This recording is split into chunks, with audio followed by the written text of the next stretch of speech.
Que Dios les bendiga. Damos gracias por poder estar en la casa de Dios y especialmente también por poder compartir la palabra. Así que anhelo en mi corazón que la reciba, pero también que la ponga en práctica, porque cada vez que venimos a la casa de Dios hay palabra nueva de parte de Dios y, como siempre digo, mi corazón debe estar agradecido, con buena actitud y con buena voluntad, para también poner en práctica lo que sea que Dios me hable. Me guste o no, yo necesito siempre alinearme a la voluntad de Dios. Amén. Yo les quiero hablar acerca de un rey, justamente del nacimiento del rey específicamente. Todo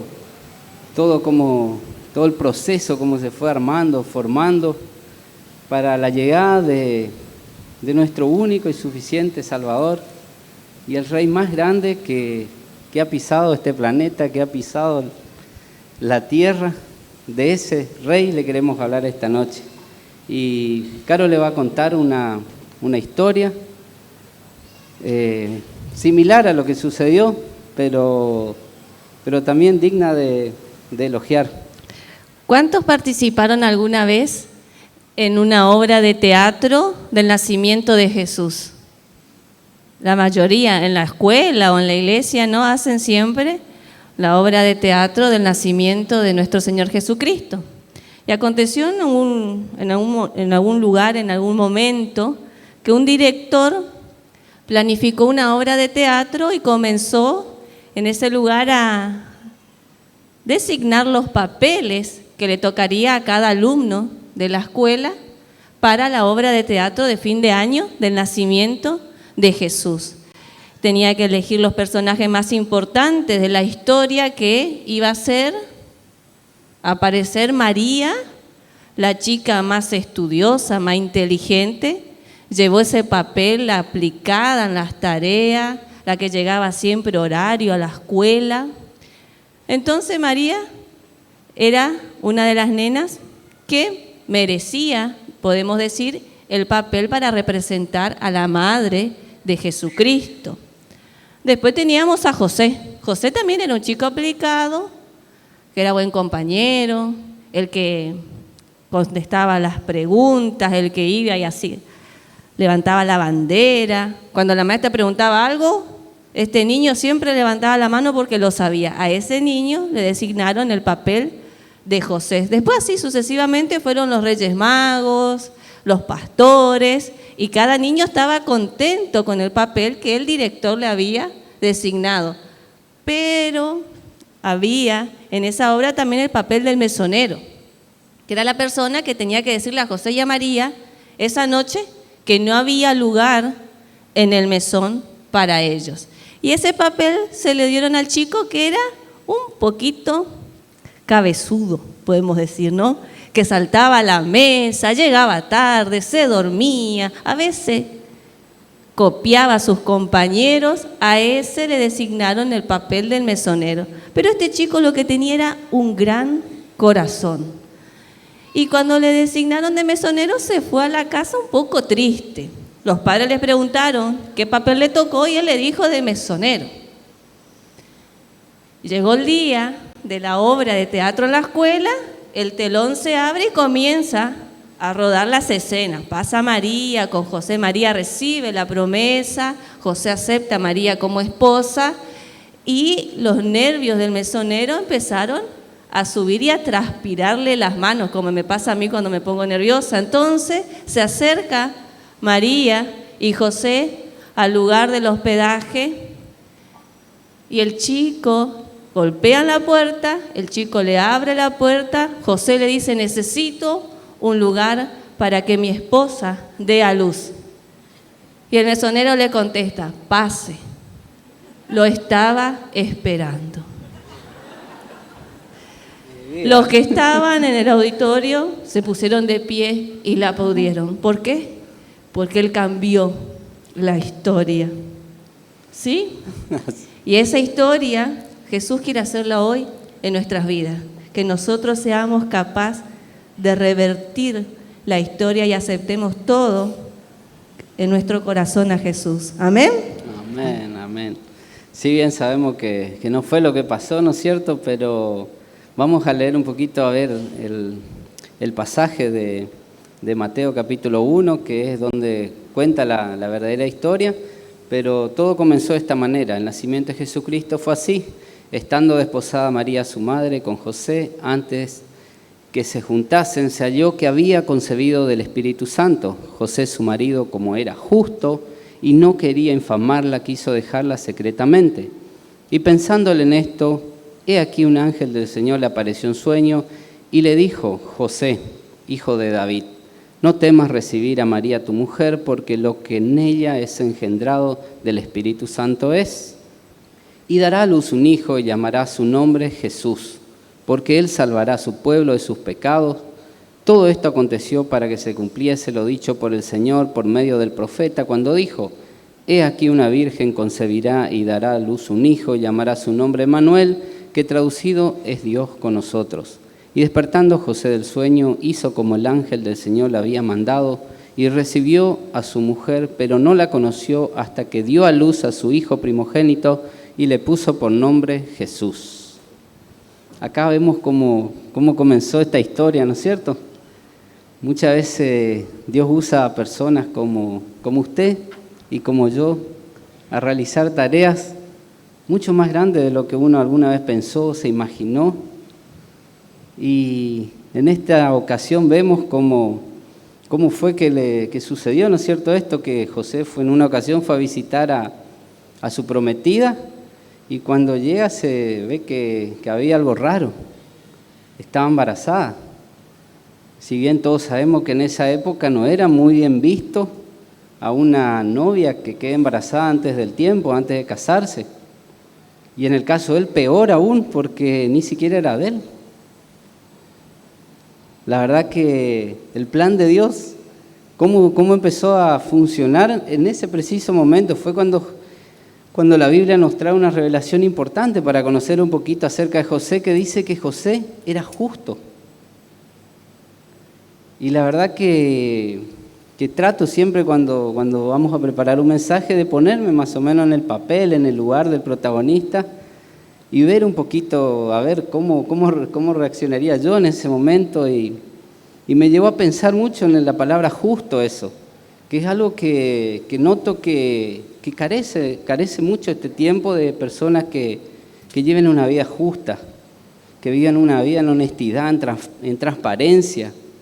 Fíjense, los sinónimos de justo: es una persona íntegra, honesta e irrepresible. Hoy en día necesitamos muchas veces analizar 2 o 3 veces cuando hablamos con un desconocido, por el hecho para ver si me está diciendo la verdad o me está mintiendo. Confiar en una persona cuesta un montón. Si no se firman varios documentos, es muy difícil que nosotros podamos confiar en una persona.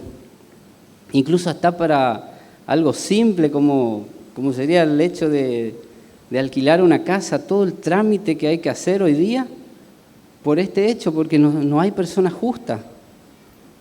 El ser humano está tan corrompido que cuesta hallar una persona así, pero viendo el corazón de José, uno va comprendiendo también el por qué Dios eligió a José. Una, que él era del linaje de David, que era una persona que seguramente ya estaba destinada a realizar esta tarea, pero ni él no lo sabía. Pero también el versículo 24 me dice que era una persona obediente, que es otra cosa que hoy día también carecemos mucho. A la mayoría nos gusta hacer lo que se nos da la gana, lo que pensamos, lo que queremos, pero muy poco queremos alinearnos a la voluntad de Dios. La verdad que yo creo que María y José era un matrimonio digno de imitar, ¿no es cierto? Pero con esa sorpresa que se llevaron en un momento así, era difícil, ¿no es cierto?, decirle a Dios en ese momento como lo hizo José. A mí me llama la atención porque cuando el ángel se le presenta y le comenta lo que Dios estaba haciendo en ese momento, él automáticamente dice que se levantó y hizo lo que el ángel le dijo, lo que Dios le estaba hablando. En ningún momento dudó, no cuestionó, que la mayoría seguro quizá cuestionaríamos a Dios, decíamos, pero Señor, podría haber tantas maneras, formas. Posiblemente José ya tenía toda una vida pensado, ya decía, bueno, yo estoy noviando, me voy a casar, me voy a ir de luna de miel a tal lugar, le voy a llevar a mi esposa de vacaciones, tal lugar quiero empezar a formar mi familia. Todos sabemos que él era carpintero, posiblemente ya tenía algún negocio formado, pero en ese momento como que Dios le cambió todo su vida, sus planes. Y no a todos nos gusta, ¿no es cierto?, que nos cambien nuestros planes, nuestro propósito. Pero acá el pasaje me dice que José, al toque, lo primero que hizo fue obedecer a Dios. Fíjense los sinónimos de obediente, una persona dócil, sumiso y manejable. Yo creo que esas son las personas que Dios busca, unas personas que nos dejemos manejar por Él.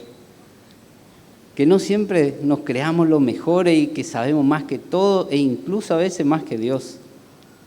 Dios necesita a personas dispuestas, con un corazón dispuesto, manejable, dócil y sumiso, que me pueda someter a su voluntad. Es ahí en cuanto Dios empieza a orar. ¿Qué podemos decir de María? También fue una persona elegida. ¿Podemos leer el versículo? Lucas 1:30 dice: Entonces el ángel le dijo: María, no temas, porque has hallado gracia delante de Dios. El pasaje de Lucas es bastante más largo, por eso resumí algunos versículos, pero sí, juntos vamos a ir viendo algunos versículos claves para el mensaje en cuanto a lo que llevó también a que María fuera la persona en hallar gracia delante de Dios. Si bien todos sabemos que la gracia es inmerecida, pero también hay virtudes muchas veces que resaltan a las personas para que sean elegidas, para que Dios derrame esa gracia sobre sus vidas. Y una de ellas era la que nos resalta el versículo 38. Entonces María dijo: He aquí la sierva del Señor, hágase conmigo conforme a tu palabra, y el ángel se fue de su presencia. La misma respuesta que encontramos cuando el ángel le trajo el mensaje a José, fue la misma respuesta cuando el ángel le dijo a María. Me llama la atención que ella tampoco cuestionó, no se puso a preguntar ni siquiera cómo iba a ser el proceso, qué le iba a pasar, ella automáticamente lo primero que hizo, aceptó la voluntad de Dios en su vida. Eso me da a entender también que era una persona obediente y evidentemente también conocía la Escritura. ¿Por qué? ¿Qué dice el 46? Entonces María dijo: Engrandece mi alma al Señor, y mi espíritu se regocija en Dios mi Salvador, porque ha mirado la bajeza de su sierva, pues he aquí, desde ahora me dirán bienaventurada todas las generaciones. Ella entendió el plan de Dios de forma inmediata. Esas personas Dios anhela, Dios busca, personas que no cuestionan tanto y obedecen más, aunque nos sea dura a veces la palabra y nos cueste recibir. Dios busca ese tipo de personas. Yo soy un convencido que el reino de los cielos no se basa en lo que yo creo, ni en lo que yo veo, sino que el reino de los cielos se basa en fe. Yo voy a empezar a caminar y ver lo sobrenatural de parte de Dios cuando yo empiezo a creerle, cuando yo empiezo a obedecerle y cuando yo empiezo a caminar en su voluntad y voy a intentar en lo que esté a mi alcance de hacer su voluntad. Me guste o no me guste, yo decido obedecer a Dios. ¿Amén? ¿Lo reciben? ¿Sí? Hay muchos que lo reciben y que el Señor les bendiga, les levante cada día más, le prospere y le multiplique los dones y talentos que usted tiene al 100%, porque esos dones y talentos usted los va a usar al servicio del Señor y por ende va a ser muy bendecido. ¿Amén? ¿Sí?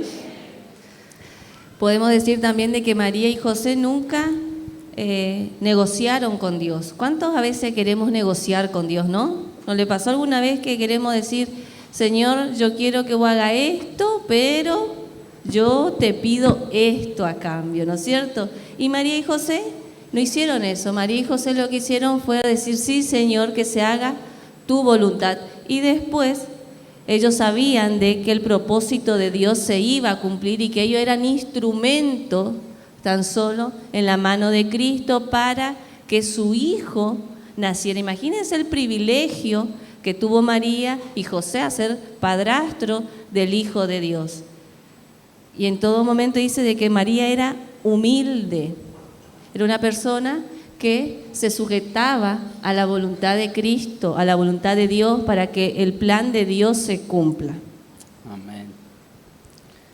Fíjense que este acontecimiento entre ellos llevó a que se produzca un evento único y maravilloso y especial en ese momento, en esa época, cosas que jamás sucedieron.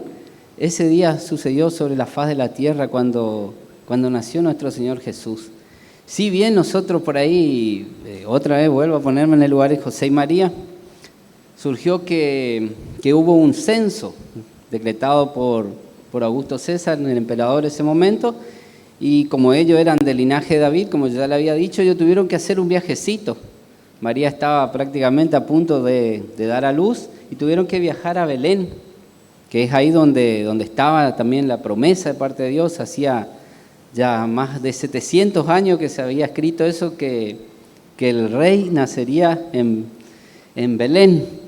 Pero resulta que ahí comenzamos a relatar nuevamente la historia que Carol había contado, que yo poniéndome en el lugar de María y José, cuando ellos llegaron a ese lugar, José ya, como le dije, pensando, eso hablo en mí, poniéndome en el lugar de José, ¿no es cierto? Esperaba, seguro llegaba a Belén y que le iban a estar esperando con quizá, no sé, mínimamente una entrada medio triunfal, así, una junta de médicos que le iba a esperar para recibirlo, unas 10 enfermeras, parteras, algo todo arreglado. Seguramente en su mente decía, bueno, yo llego y Dios ya va a tener todo preparado.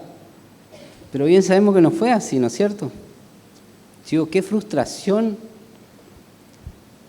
le habrá llegado a José ese momento, ¿no es cierto?, llegar y empezar a buscar mínimamente una casa donde hospedar al Hijo de Dios. Y dice que no se encontraba lugar. Iba a buscar a los hoteles, iba a buscar a las posadas, y no había lugar para que nazca el Hijo de Dios. Me ponía en el lugar de José y también pensaba en el mesonero, decía, qué poca revelación en ese momento, ¿no es cierto? Yo imagino si él supiera a quién recibía en ese momento, lo que él haría. Pero evidentemente no era una persona que tenía a Dios. ¿Y dónde nació el Hijo de Dios? ¿A dónde le mandaron? A un establo. La verdad que algo más humilde que eso no sé si podría haber encontrado en ese momento. Fíjense a dónde llegó el amor de Dios sobre la humanidad. Pero fuera de la parte mala también hubo sucesos muy hermosos y muy lindos, como le pasó a estos pastores, que ellos sí tuvieron revelación de parte de Dios y automáticamente dejaron lo que estaban haciendo y vinieron a adorar al Rey. En Lucas 2, del 8 al 20, ¿podemos leer el pasaje, por favor? Había pastores en la misma región que velaban y guardaban las vigilias de la noche sobre su rebaño. Y he aquí, se les presentó un ángel del Señor y la gloria del Señor los rodeó de resplandor y tuvieron gran temor. Pero el ángel le dijo, no temáis, porque he aquí os doy nueva de gran gozo, que será para todo el pueblo, que os ha nacido hoy en la ciudad de David un Salvador, que es el Cristo, el Señor. Esto os servirá de señal, hallaréis al niño envuelto en pañales, acostado en un pesebre. Y repentinamente apareció con el ángel una multitud de las huestes celestiales que alababan a Dios y decían, gloria a Dios en las alturas, y en la tierra paz, buena voluntad para con los hombres. Sucedió que cuando los ángeles se fueron de ellos al cielo, los pastores se dijeron unos a otros, pasemos pues hasta Belén y veamos esto que ha sucedido y que el Señor nos ha manifestado. Vinieron pues apresuradamente y hallaron a María y a José y al niño acostado en el pesebre. y al verlo dieron a conocer lo que les había dicho acerca del niño, y todos los que oyeron se maravillaron de lo que los pastores le decían. Pero María guardaba todas estas cosas, meditándolas en su corazón, y volvieron los pastores glorificando y alabando a Dios por todas las cosas que habían oído y visto, como se le había dicho. Amén. En algún lugar había fiesta, celebración, había gente que sí tenía revelación y que le creía a Dios, que dejaba todo y iba a adorar al Rey. También los Reyes Magos recibieron esa revelación de parte de Dios. Eran personas que venían estudiando, escudriñando la Escritura, y ellos sabían que en algún momento, en algún lugar determinado, tenía que nacer el Hijo de Dios.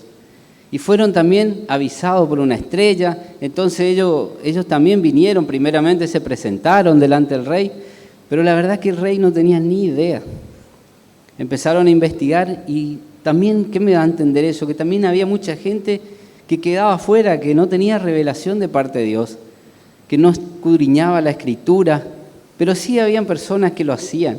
Y esas personas que eran guiados por un ángel, eran guiados por el mismo Espíritu de Dios a pregonar salvación, libertad y venir en ese momento a ofrecer sus regalos y poder postrarse en ese mismísimo momento ante la misma presencia de Dios que estaba naciendo en ese momento, que ya había nacido. La verdad que es un suceso extraordinario lo que iba sucediendo, pero el relato termina diciendo lo que había leído Caro en el 19, que decía: María guardaba y meditaba en su corazón. Todo el suceso ese, ángeles que cantaban, adoraban, pastores que se acercaban y adoraban. Fíjense que era un lugar muy humilde. Dice que Jesús estaba sobre un pesebre, era un lugar donde daban de comer a los animales.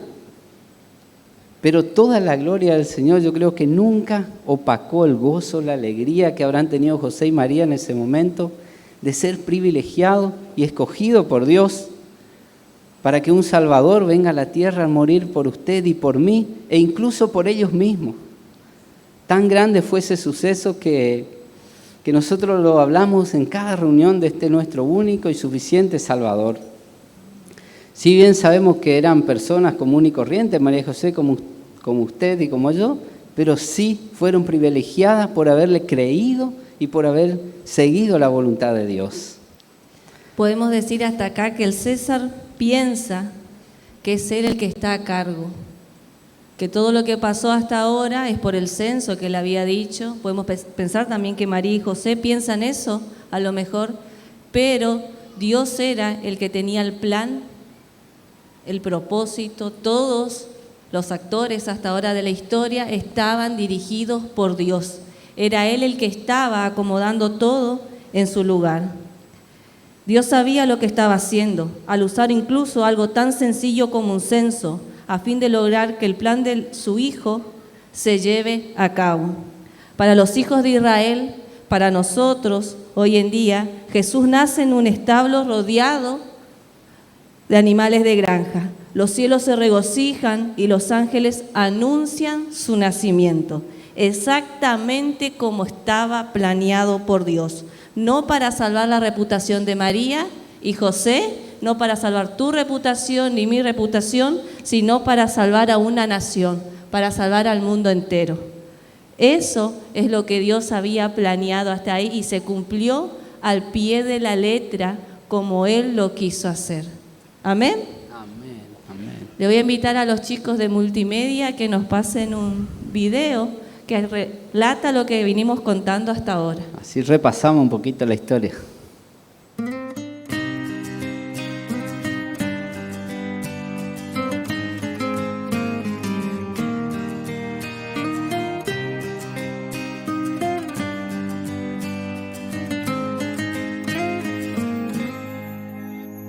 Hoy vengo a ofrecerme postrada ante ti, mi corazón puede estar ahí.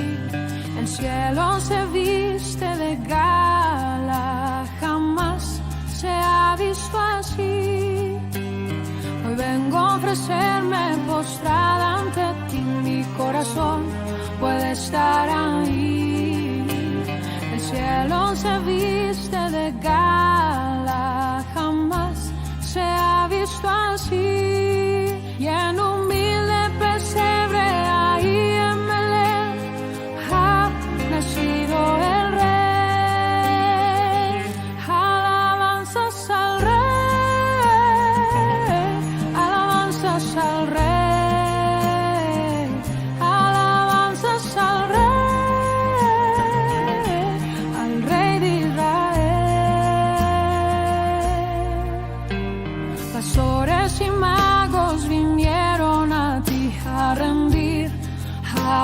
salvación. Ángeles ahora cantan a Dios nueva canción, pues al mundo ha llegado el regalo de Dios, paz y salvación. Alabanzas al Rey, alabanzas al Rey.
Amén. Gracias, Jesús. Tremendo, ¿no es cierto? El evento que sucedió el día que nació nuestro Salvador. Y para repasar un poquito, a ver, por completo, a modo general, podemos decir que María y José, ¿no es cierto?, eran un matrimonio digno de imitar con respecto a seguir la voluntad de Dios, a obedecerle a Dios y a creerle también a Dios. Nosotros decíamos con mi esposa que son referentes de personas dedicadas a hacer la voluntad de Dios. Tenían virtudes maravillosas como la humildad, porque en un momento vemos en la Escritura que nos dice también, después de haber visto todo ese suceso, de haber considerado el nacimiento del Salvador, que ellos salieron con el niño a pregonar por la ciudad o a considerarse de mejores o más estima que los demás.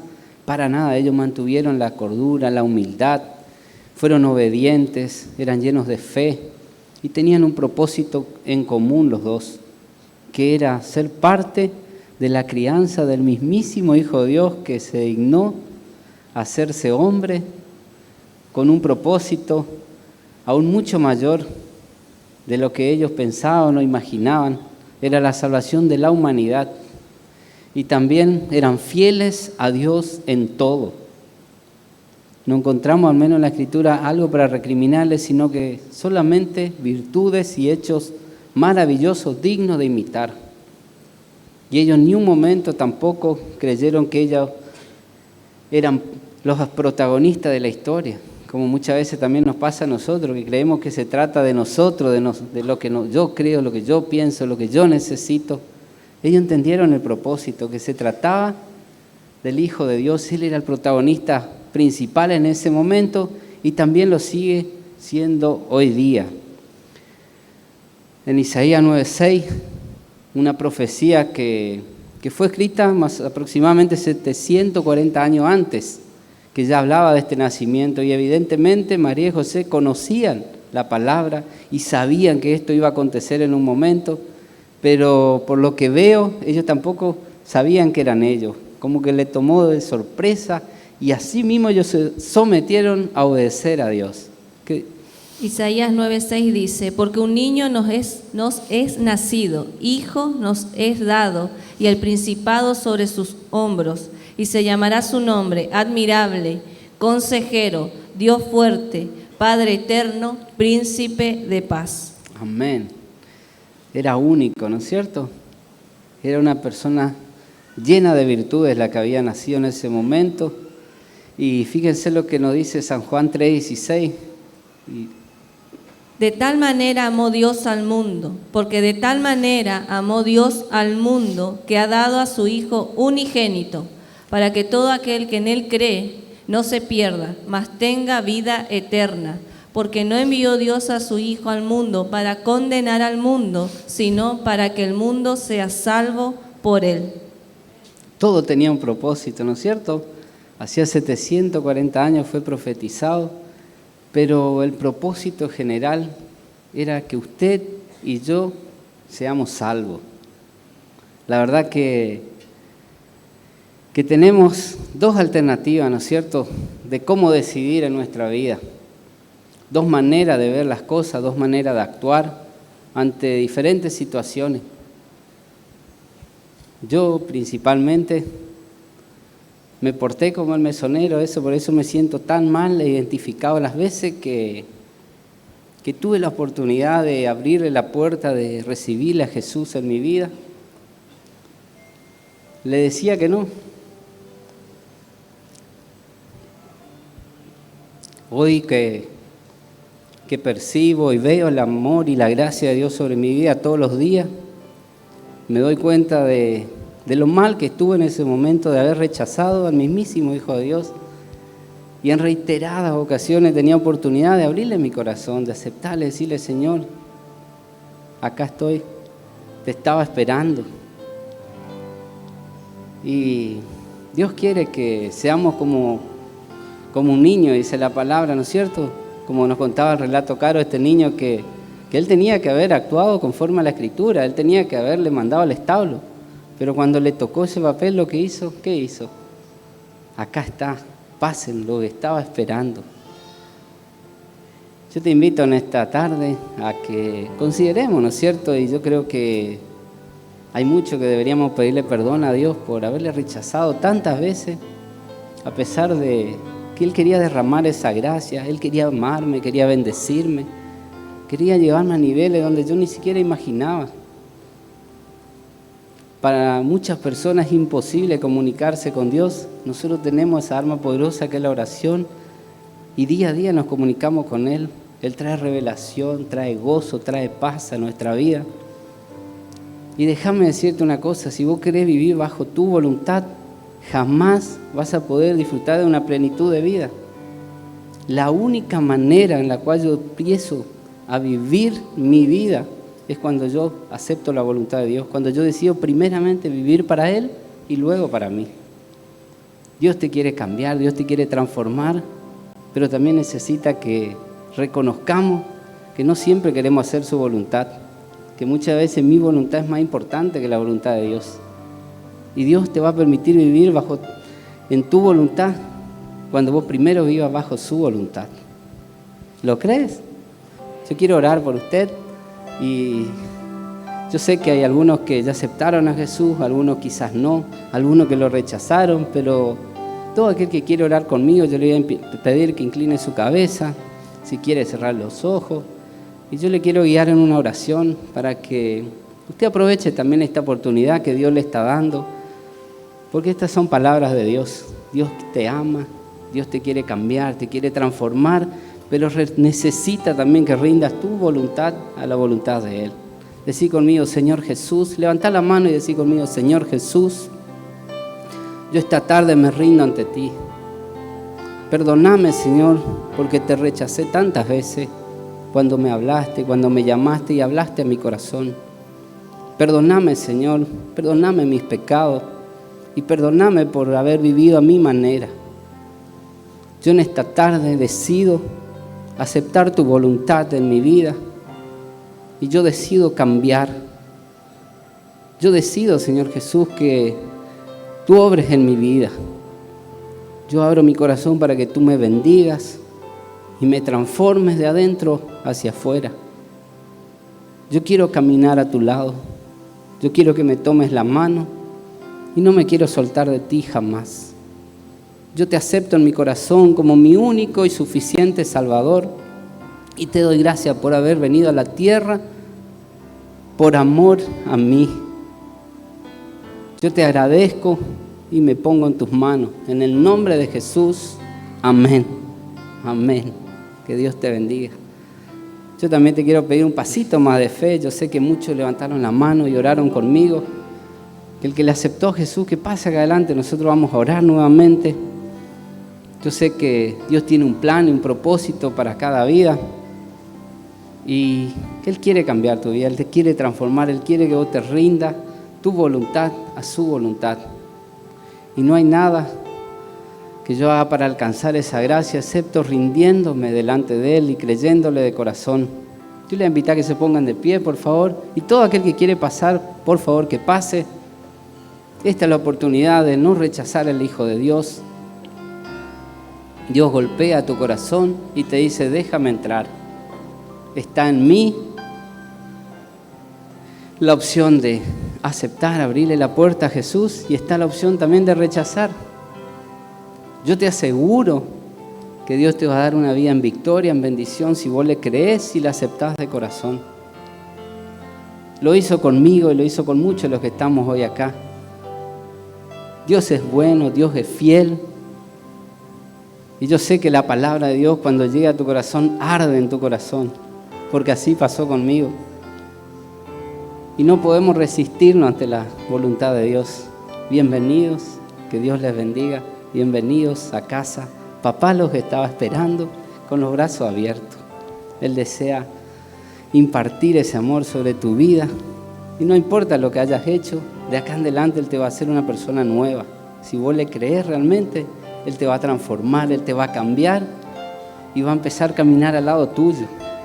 Vas a tener ese amparo, esa fortaleza cuando vos estés pasando por dificultades. Esa es la certeza que tiene un hijo de Dios, que tiene el respaldo de Dios en su vida. Y no hay nada mejor que tener al único Dios por sobre todo. Él es soberano y Él es maravilloso. Así que yo te aseguro que si vos te alineás a la voluntad de Dios, Dios te va a transformar. ¿Lo crees? ¿Amén? ¿Sí? Extienda su mano, iglesia, bendecimos a estos nuevos hermanos. Señor amado, te doy las gracias, porque tu fidelidad nuevamente es notoria en esta casa y tu bondad, Señor Jesús, llega hasta lo más profundo de nuestro corazón. Y en esta tarde, Señor Jesús, bendecimos como iglesia a estos nuevos hermanos y oramos, Dios, para que tú le transformes, para que tú le bendigas, para que tú le prosperes y le concedas todos los anhelos de su corazón. Que tú le suplas cada necesidad, ya sea de salud, ya sea de trabajo, ya sea fortaleza espiritual.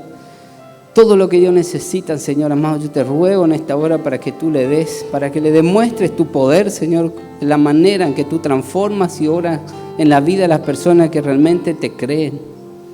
Yo veo fe en este lugar y la fe, Señor Jesús, que tenemos en ti va a ser la obra. Tu palabra dice que si tuviéramos fe como un grano de mostaza moveríamos montañas, y en esta tarde, Señor Jesús, vemos mucha fe en esta casa y oramos con fe, sabiendo de que tu promesa se va a cumplir y tu palabra se va a cumplir en cada vida. Así que bendecimos a cada uno en el nombre de Jesús, declarando que la mano de Dios los va a acompañar donde pise la planta de sus pies. Los bendigo en el nombre de Jesús. Amén. Amén. Que Dios les bendiga.